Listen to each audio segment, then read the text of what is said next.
Yeah, I think it's obviously a dream come true for me, for everyone, for the players, for the staff, for the club. Being able to be here, standing in front of everyone with you guys is, for me personally, a dream come true. I think I'm just a guy from a neighborhood in Madrid that loves soccer, and look, like you put a lot of effort in your life, and suddenly I'm here winning my second championship. But I could not have done it without the amazing group of players that I manage. The club ownership is unbelievable behind the scenes, and a technical team that really, really has given everything they had for this. And a special mention to our friend, our colleague Ak, who is a coach that has been with us for 3 years. Unfortunately, he had to miss it today because of a family situation. He had to come back in London a couple of weeks ago, so this really goes for him. All right, Tamara, front row. Then we'll go Dan, then behind Dan. Congratulations. A lot of the players have talked about and described this season as a roller coaster. I'm wondering if you could sort of detail some of the highs and lows of that roller coaster in this season and what it took to time the next high with the postseason that ended in a championship. Well, I think it's really straightforward. No, we started the season with like, I don't know, an 8, 9 rookies, 15 new people in the team, players wise. And the same with the staff, a lot of new stuff. We needed to rebuild. We needed to start competing straight away. Then we started the season slow, but then quick. Then we had to go to Mexico to win that competition that for us made us champion of the continent. So that was probably where this group of players understood, okay, like we can win, big things together. Then we had that was the target of the first part of the season. Then the Euros, the Africa Cup of Nations, the Copa America was successful because we supported our teammates. Then we came back, and I thought the run after the break was really good. We got unbeaten, and we got qualified for the next round of the CONCACAF. I think we got unbeaten 11 games, maybe. And then we finished again on a slow one, no, where we probably should have won a bit more games, and we finished 8th, but we knew that we had everything when we push in the same direction to be lifting this trophy, and credit to everyone because we've really found a way where players and staff and the club have worked together to get to this point. Dan? Juan, congratulations. Can you discuss the reasoning and the timing behind bringing in Bruninha for Lily Real? And also, was that your most effective sub since Neely Martin in goal in the final 2 years ago? Well, we obviously we had a game plan, and I want to highlight Bru because she's such an amazing professional, one of our youngest players. I think she's the player that has played the most games in the history of the club for like playoff games. And obviously, I decided to drop her today for Mandy to be the captain and to start the game. And when we had the conversation, she was ready for any scenario to help the team on the right back, to help the team on the left back, and give us that penetration on that side. So yeah, I'm super proud of Bruna. You will never know if she's played the game before, if she's been out of the team. Like, she's always focused, work hard. She knows what she needs to do and produce magic. So, when I saw her going those step overs, like I thought that was a very special moment. Very good sub, but it's not credit to me, it's credit to Bruna for sure. Was the yellow card on Lily part of the reason for the sub? Yes. Yeah, obviously, I think we had the game under control. One of the reasons that we could probably lose it was if Lily was sent off, he was the only player on a booking. Maybe somebody else should have been booked, but that's not for me to say. And obviously with Trinity Rodman, with Kowasi, there are players that really are difficult to handle. So, and look, even Bruna ended up with a yellow card, no? So maybe yes. Okay, right over here.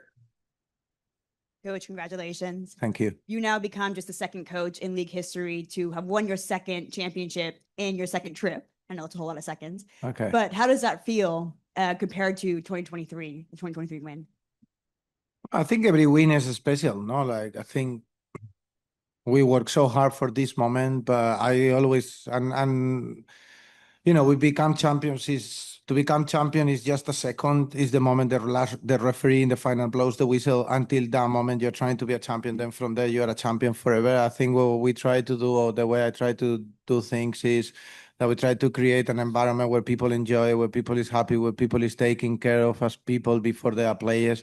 And then we try to play in a football style that is entertaining for fans, that is difficult to play because it requires a lot of concentration and a lot of understanding of the game, but at the same time, it's a way that I believe is the best way, the way I see football as an art, and the way that I think the players have been able to execute it. So for me to win is very special, but for me, it's also special the day to day I share the journey with my family, who is always there, my wife, my son. And it takes a lot of time and effort away from them, and for me to direct this technical team, this club, everyone behind the scenes, and this group of players is honestly a privilege. Okay, we're gonna go to Jenna Tonelli on the phone. Hello, Jenna. Hi, Coach. Congratulations. I wanted to ask the final whistle. We just saw you just so filled with emotion and maybe relief. And I was just curious if you could speak a little bit about just what you were feeling when that final whistle blew and you knew you'd done it. I don't know. It's such a mix of feeling that moment, no? Because it's the moment you become a champion, as I said on the answer before. Obviously, for me to share it again, it's about the people. I know how hard these people has worked, the players, the staff. We've been on the road for almost, like, I don't know, 3 weeks now.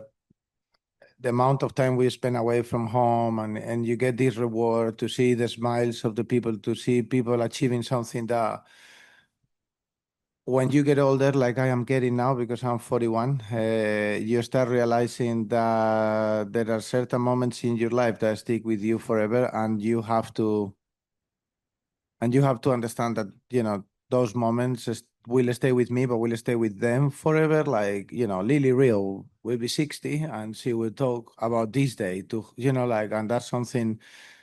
Unfortunately, I lost my dad, and you start seeing perspective in life and things like that. And I think creating moments like that for other people is something that makes me really happy. So that's why I felt at that moment. Theo. Hey, Juan, Hello, congratulations. Theo. Hey. Talked to Mandy afterwards. She said she felt like a big part of the win was down to a lot of culture work that went on in the offseason, the trip to Spain. And Midge talked about Gotham DNA.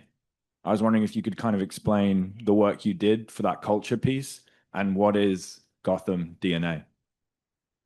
Well, it wasn't me, it was Michelle Betos. So that's like, she did a lot of work. Like, she obviously stepped into this role in the coaching team, and she really helped us to bridge that gap between everyone, and then all the players buying into it. I think it was really good. And what she did, it was creating a platform for the players to be seen by her teammates as people and create a little bit of that connection, because we had a very very mixed group of people. Like, we have like senior players that don't speak the language. We got senior players that are American with Europeans, and then we got 10 rookies, and we got rookies that come from all over the world. Like, it was a really special group, and I think we created something that they really care about each other. I said that was our strength the whole year.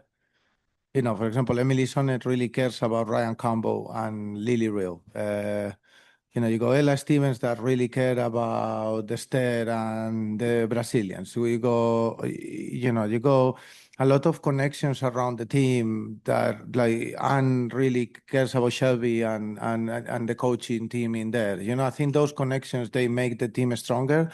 And when you play and you put everything out there, not only for yourself, but for the person next to you, you put a little bit extra. So yeah, I think that was the key. Clear. This is Kind- our last question, guys. Kind of following up on that, Okay. it seems almost unique to have a team come into a championship talking about how they feel like they've been underperforming, and somehow that becomes a positive focus for them.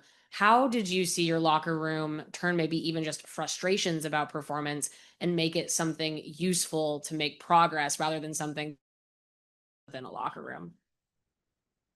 Because those underperformance moments in a lot of times came, they already had performances together that are top. So I think that always was referring back to that. I think also we dropped a lot of points this year that maybe sometimes it was down to us, sometimes it wasn't.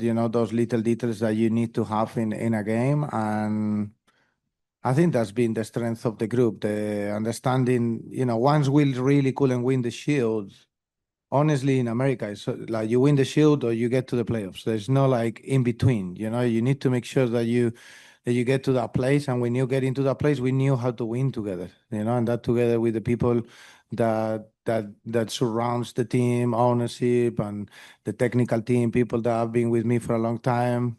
Like that one over there in the blue, you can turn around. This one, Sean Harris, yeah. that have different approaches to life and different approaches to the way we see the game. I think it's something that it creates something very special that makes people believe and that makes people win.